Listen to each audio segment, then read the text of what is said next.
And then the last one I want to mention is Vulcan 7. On the list of leads, Vulcan 7 has always worked for me. And just this year, I had a gentleman from Vulcan 7 a lead that I got a year ago or 2 years ago, listed his house. I think he was overpriced. It didn't sell. But he also referred me to his neighbor. I ended up closing his neighbor's house. She had to sell. She had to move. And honestly, she was going to go into foreclosure. She was barely hanging on to her mortgage. She had to sell. So we priced it at a decent price, mid 300s, actually high 300s. She was aiming for 4. I told her if you really got to sell, 368, 370 would be where you want to go. She knew that as well, but she wanted to push for closer to 4. But being that she had to go, we dropped it down to 368 or something like that.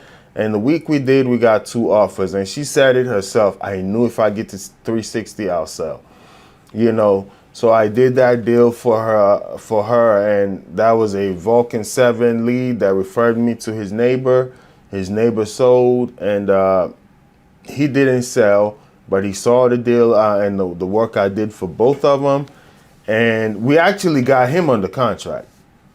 So it's not like we actually got 2 offers, 1 under contract, and then we found out some issues that were wrong with the structure of the building that he had to repair. The buyer just backed out, and he has now repaired it apparently, and he's ready to go, and he called me up. So that's a Vulcan 7 listing that I'll get this year that is coming from multiple years ago.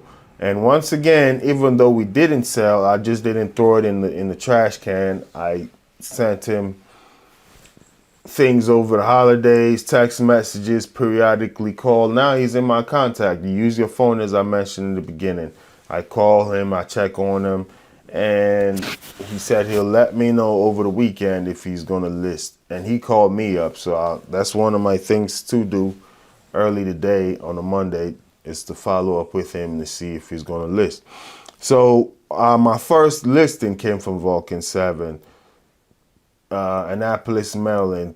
It was about $400 and almost $500,000, and I got multiple listings. So here's the thing about Vulcan 7. For me, it can be the most lucrative and most productive because you don't pay that much as Zillow, but you get way more leads. The best things you got to work for. You understand? You got to work for. Vulcan 7 is, you got to work for it. It's not the most expensive. Zillow to me might be one of the most expensive to get the lead, but at least you keep all your commission. Realtor.com and Redfin may be the most expensive because of the back end split that you got to do with them. And they're going to do the work for you, and you just got to follow up when you get the lead. But you still got to pay them on the back end. So Vulcan 7 now, you pay them up front and the leads are yours, but the leads are everybody's. You got to work, and you get a bunch of them. You got to work them. You got to call them. You got to see who doesn't want to deal with you, who bangs the phone on you. That's cold calling in essence, but technically it's not all the way cold. It is cold because these people don't know you, but they wanted to sell at some point. So at least you're dealing with people who at one point wanted to sell a house, you know, and that's what I think sales is about. It's about you selling a house for somebody who wants to sell it, or you dealing with a buyer who wants to buy a house, not trying to sell a car to somebody who is okay with catching public transportation. You understand? So Vulcan 7 for me, it's all about calling, you know, and then you can do the math. And I did my math. I have a number. If I call these amount of people every month, I get a listing appointment. It has always worked. A little higher, a little lower, but on average, I have my number that if I reach this number of contacts every single month, I'm going to get a listing appointment. It is the hardest to do because of motivation, right? And I was watching one of these motivational guys, and he was talking on a video about accomplishing your goals. You need to separate your feelings, because feelings go up and down. So for Vulcan 7, you just want to take your feelings out of it. Whether you feel like it or not, you do your job. You need to almost take it like a 9 to 5. Whether you feel like it or not, you're going to go clock in. If you don't clock in, you don't get paid.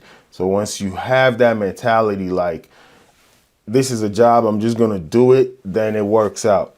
It does work, and I'm continuing to do it. Zillow at the moment, I can't even get in because when I backed out of the Zillow after last year from spending so much, I tried to buy back in this year.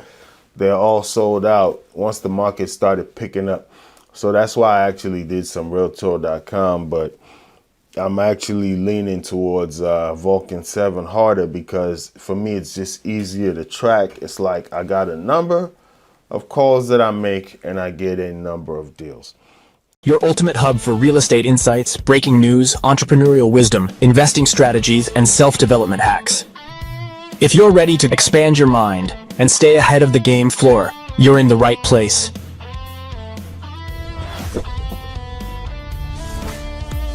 Subscribe now. Your future self will thank you.